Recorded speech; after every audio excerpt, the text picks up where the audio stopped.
So it's a pleasure to introduce Fei Teng from Penn State University, who will talk about his work on differential BCJ relations for ADS boundary correlators.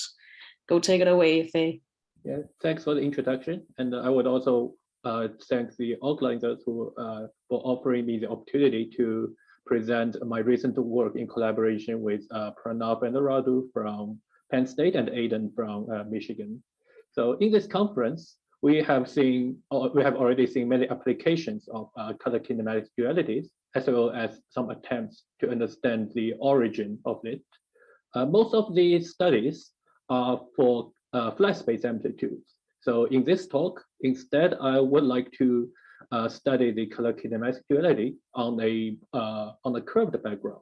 So first thing to do, if we want to move on to a curved background, is actually to generalize the notion of scattering amplitudes to so-called boundary correlators. Let's take the anti-de Sitter ADS background as an example. It has a closed conformal boundary, and the boundary correlators just measures the correlation function of the operators you insert here, like on the boundary.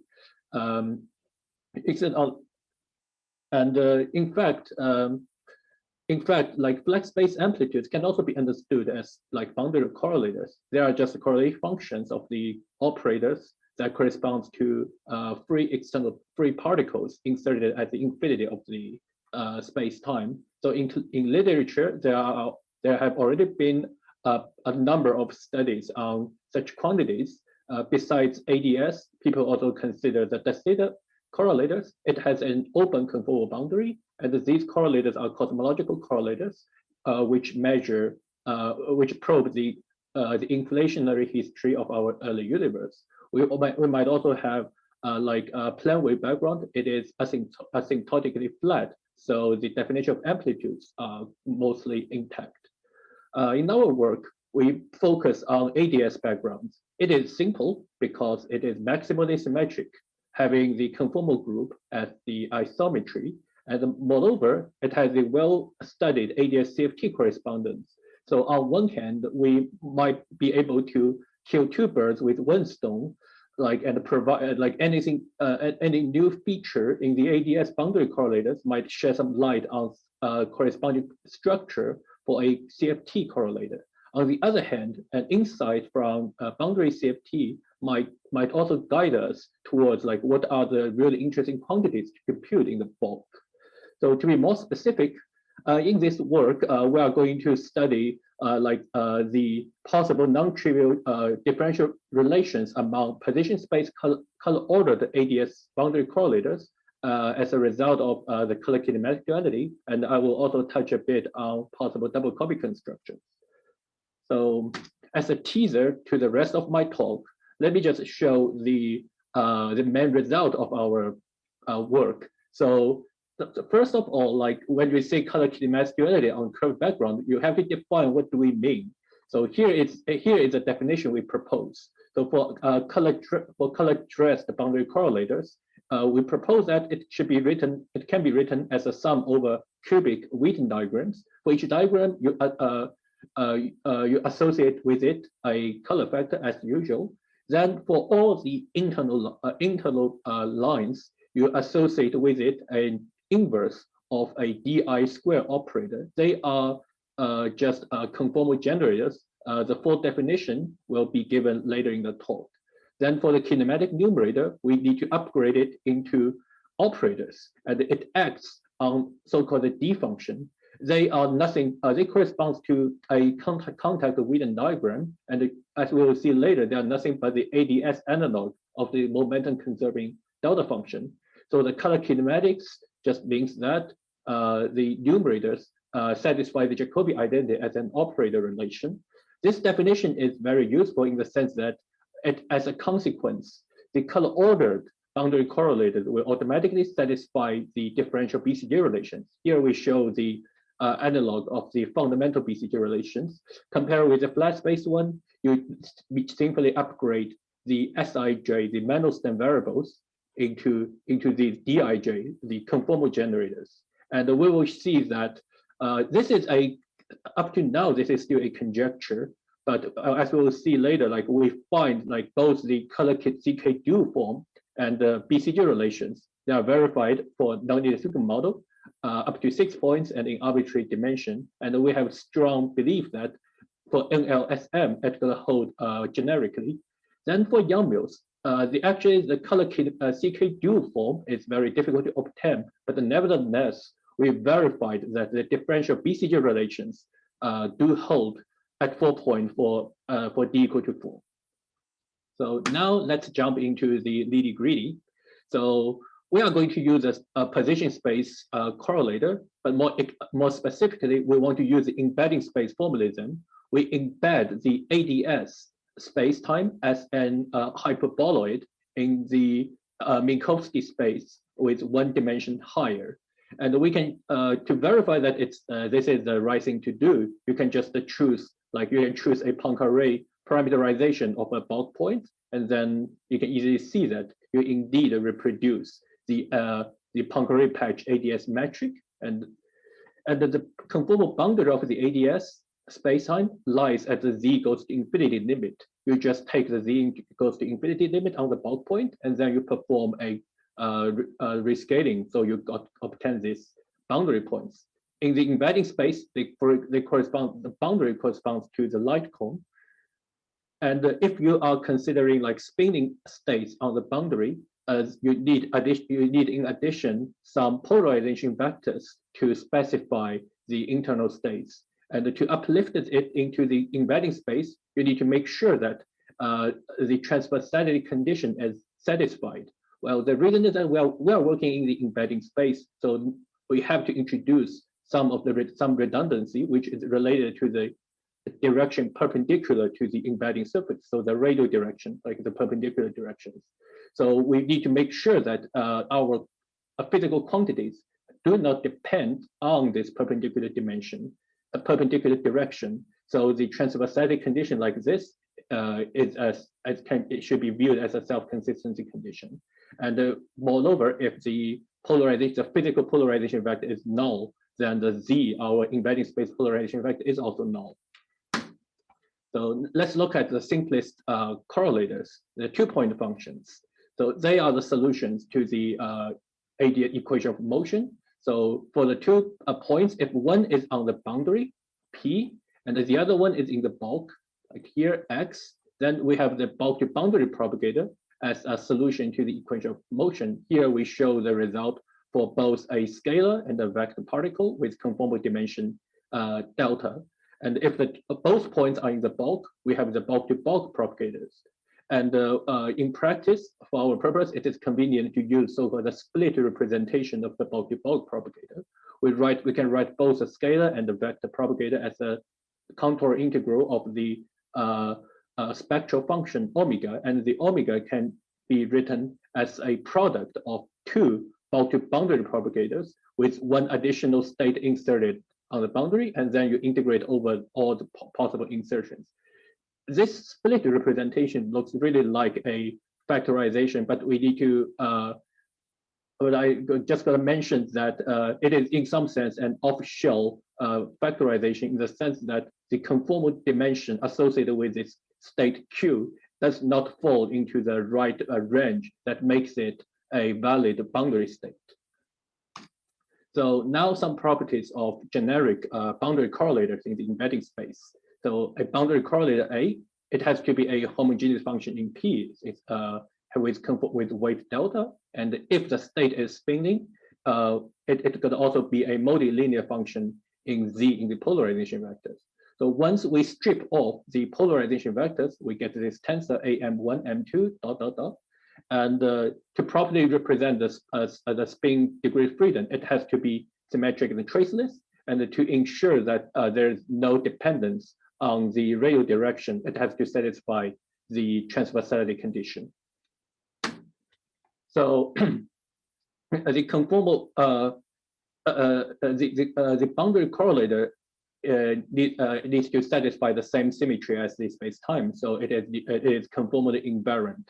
And one benefit of being in the embedding space is that the conformal generators, they are linearized. They are nothing but the Lorentz generators in the embedding space.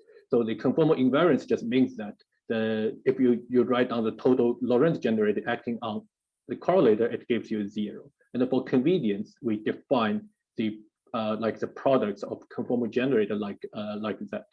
They really we use the notation really look like Mendelssohn variables, and indeed that's the case. So there's a lot of there is an analogy between the ADS correlator in the conformal in the embedding space to the flat space amplitude. This was first noticed in this paper by Amberhart, Comas, and Mizera. So in the flat space, we have momentum conservation, and this leads to relations among Mendelssohn variables. Then in the ADS correlator, we have the conformal word identities, and this also leads to relations among conformal generators. Here we use the equivalence sign. This means that they are this identity only holds when these operators acting on conformal partial waves, which are eigenfunctions of spin and conformal weight. And the momentum conservation is imposed by a delta function. And here the delta function analogy is just this d function. As just to remind that this d function is represented by the contact Witten diagram. And it's just, and in fact, if you remember the talk from yesterday, the same structure also happens in celestial amplitudes. And in flat space, we know that if our amplitudes are massless, then being massless simplifies a lot of things. Correspondingly, for ADS correlator, we also have this massless condition, and it also leads to lots of simplification. In fact, for spin 1 state, the massless condition is equivalent to requiring that the operator in the boundary from the holographic point of view satisfy the current conservation. Then we have the analogy to linearize gauging invariance is just the transversality condition, as we have said, like the polarization vectors when replaced by P by the position, it should be 0, so that you don't have a dependence on radial direction.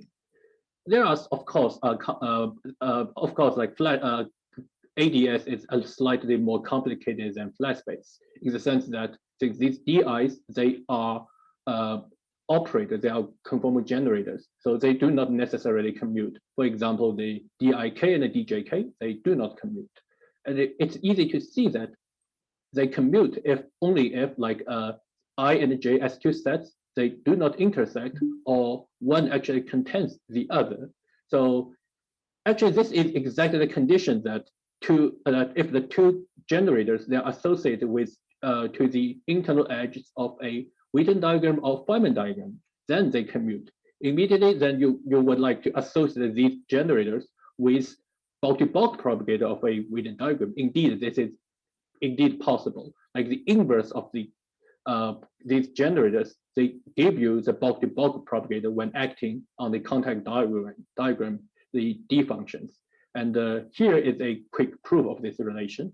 So you just write down the Witten diagram in the conventional way. Then you notice that the bulk-to-bulk propagator, they can be understood as the inverse of the Laplacian acting on the delta function. So you replace that, and then you do integration by parts. So the Laplacian getting act on the 2 bulk-to-boundary propagators. Then next, you just notice that the action of bulks, the Laplacian on these 2 bulk-to-boundary propagators give the same result as you acting D12 onto it. So then the inverse will also give you the same result, and hence you get this relation. Now let's look back to our proposal. We have introduced all the nuts and bolts of this color kinematic duality, and now we might be able to comprehend better why this definition makes sense. This is nothing but a full analogy to the flat space color kinematics duality. And by the way, the operator Jacobi relation also appears in celestial in the construction of celestial amplitude. This is again a conjecture, but we have supporting evidence not only from the celestial amplitudes. This representation is explicitly constructed by Rohrig and Stinner for a Young-Wills plus Chen-Simons theory in ADS3, And we will quickly see that it is also true for nonlinear sigma model. So a benefit, like one might ask, like here, because the operators do not commute, like why you put ng behind, like up to the right of the propagators? The reason is that if we do this, we use this order, then we immediately get the differential BCG relations. The derivation is actually identical to what you're going to do for flat space amplitudes. You go to DDM basis, and then you impose the numerator relation as well as the conformal word identity. Then you immediately see the differential relation. And for more general cases, like for endpoint, you go to DDM basis, and you will find the bijoint scalar amplitude. And the differential BCG relation, nothing but a consequence that the matrix M hat, even if its entries do not are non-commutative, they still have a left null vector. Subtlety here is that I'm always mentioned like that there are fundamental BCG relations. Namely, these relations are first order in Sij if you from the flat space perspective. If you consider more generic BCG relations that have more powers of Sij, then the generalization is unclear because the non-commutativity will like mess things up. Let's look at an example, like just a simple example of an LSM at 4 points. You only have one Witten diagram to compute, and quickly you can get the color-ordered correlators. And then it's straightforward to verify that the BCG relation does hold. As I said, the D12 and the D13, they do not commute. But fortunately, the action of this commutator onto the D function gives you 0. And this is actually a very generic result. So this makes the BCG relation hold. Now, the differential BCG representation, in fact, you can obtain it by directly upgrade the flat space numerator to the conformal generators, like replacing S1 to Sij to Dij, and it's gonna work. The only difference is that for some numerators like outside the DM basis, you will instead have this like commutator instead of 0 in the flat space amplitude. This commutator is here just to ensure that the numerator relation holds. It does not, as we have just seen, this commutator is not going to modify the correlator because the action on the D function is 0. Now the same computation could go through for 6 points. You compute it directly, and you could. And by that, just to make connection to the new formalism introduced by Cliff, like it will be interesting to see like how these numerators can originate from that first order formalism. So then for the 6 point, we get the same doing the same computation gives us the color order correlator, and you can verify explicitly that the differential BCG relation holds. And similarly, we can simply just write down the DDM basis numerator by the replacement Sij to Dij, and most of them will just look identical to the tree level numerator. For those like you have a tree planted like the numerator, the diagrams outside the DDM basis, there will be additional commutators. It will appear at the rightmost position of the numerator. So it's not going to modify the correlator, but just to impose the numerator relation. So now let's go to Young-Mills. The computation is will be more involved. We start with just Feynman diagram, Witten diagrams, and the Feynman rules. So here is the strategy of our computation. We write the vector bound-to-boundary propagator in terms of the scalar ones. We define an operator acting. It can be obtained by acting the differential operator D onto the scalar bound-to-boundary propagator. Since this operator involves only derivative with respect to P, so it can be pulled outside the bulk integral, and we get this form. So this tensor P only involves integration of about a scalar bound-to-boundary propagators. So it is a linear combination of 3-point D functions, and the 3-point D functions has a closed formula to evaluate it. Then here is explicit result for the massless case. Here, being massless means that we need to choose a conformal dimension of every particle to be d-1, and you can also check that these correlators, from the holographic point of view, they satisfy current conservation. And the lambda and the v, they are just a bunch of combinations of the p and the z vectors. And so 5 minutes, Fei. But okay, great. So when we can see that we can also use a differential representation for this correlator, and then you see like some like analogy with flat space amplitude. So quickly, let's go to see how to do the 4-point computation. We just do a like brute force computation. We don't have very fancy techniques. So we do the same thing. We pull out the tensor structure in the bulk boundary propagator, and then we have a, like this is for the S channel. Then we have a integration involving only like a scalar propagators. We use a split representation for bulk propagator, and then we integrate over Q. This give us a integration, a expression in terms of Malin space variables, and then finally the C integral can be worked out analytically. So the next step is tedious, but it's doable. So we use inverse Malin transformation to identify this P tensor is a linear combination of just the D functions. And then we just note that here are some details, just saying that if you have derivative hitting on D functions, it's again a linear combination of the D function. And there are like integration by path relations to mess around the indices of the D function, the weight of the D function. So finally, we get a result that the 4-point boundary correlators is a linear combination of all the 4-point D functions. Then we can explicitly check either using the relations among the D functions or just numerically that the differential BCG relations indeed hold. And just note that we need the Z dependency in the conformal generator to make it hold. Let me just quickly touch what's going on in some facts about the double copy. So we can compute directly from Lagrangian the Einstein gravity, the correlator from Einstein gravity. We need to probably uplift the Einstein-Hilbert Lagrangian into the embedding space using the Gauss equation, and here's the result. Note that I have this N3, the Young-Mills one written here, and you can see that the quantities in red, they do form a complete square. So the first line, it is a complete square of this one in the D goes to infinity limit. So if you could take all the D to infinity, like only the quantity in red survive.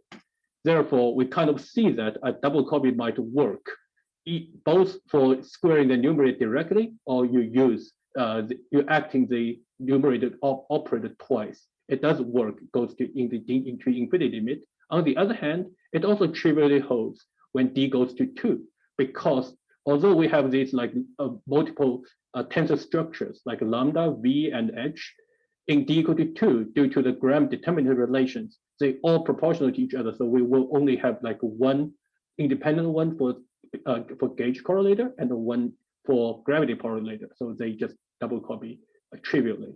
So there are attempts to do the double copy using the Malin space. This is done for some super conformal primary operators, and there are also works to study that double copy relation used in the momentum space. So finally, let me conclude.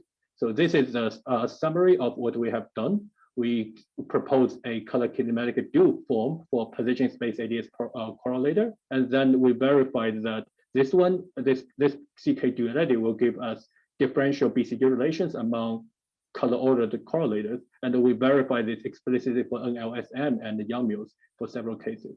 There are interesting future directions, like we need to, one thing is that we want to figure out how to write the operator form for BCG numerators, the operators for Young-Mills, and we want to understand the double copy better. There may be a way to really make it work for, like for generic case, it's maybe some like heterotic double copy with 2 copies, like what introducing Henrietta's talk, like you allow different coupling constants in 2 copies, and then maybe supersymmetry can do something or can make double copy better. we don't know, it's just a guess. And then finally, it will be interesting to see whether the formalism can be also applied to the data background. And that's all. And thanks for your attention. Thank you. Thank you so much, Fei. Let's all unmute and clap. So are there questions for Fei?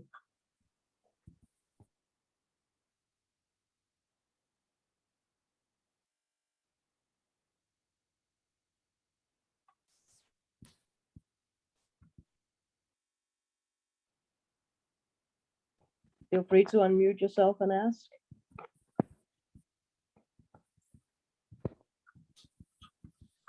All right, I guess I have a question. So thanks a lot, Fei, for a nice talk. So do you have any ideas for how to fix the double copy to get it to work? I mean, I guess you mentioned some heterotic version, but is there some other way that you have in mind? Yes. So one reason is one thing is that if you look at the three-point correlator, like you see that we have two terms for Young-Mills. First term in this variable, they look really like the flat space what do you expect for Young-Mills? Well, for the second term, somehow like it looks like an F3 interaction, and it is understandable in the sense that we are in ADS and we set like the scale ADS radius to be 1. So F3 and the Young-Mills are kind of on the same footing, so both of them appear. So maybe it's you might need a linear combination of F squared and F cubed. And also you might want to tweak the relative coupling constant between F squared and F cubed to make that work. Thanks a lot. That's actually precisely what I was thinking when I heard you talk to him. Thank you. Other questions? Perhaps one could be if you can mention some ideas for applications of the differential equations that you find. Yeah, so one thing is, of course, like if you go to like these differential relations, you can use it in the context of ADS CFT correspondence. So that will be a relation for some kind of CFT correlators. Like if that is like, this is just from the CFT point of view, this is just a correlator for conserved currents. So for example, that might be like one application. Can you use it in any kind of bootstrap type of way? Well, that I hope it's gonna work, but we need to like we need further investigation. Like it might be like help to it might be used as like one input in a bootstrap program. Thank you. Other questions? May I ask a question? Since you have BCG relations, so is it possible that you find a CHY formula like for this ADS amplitude?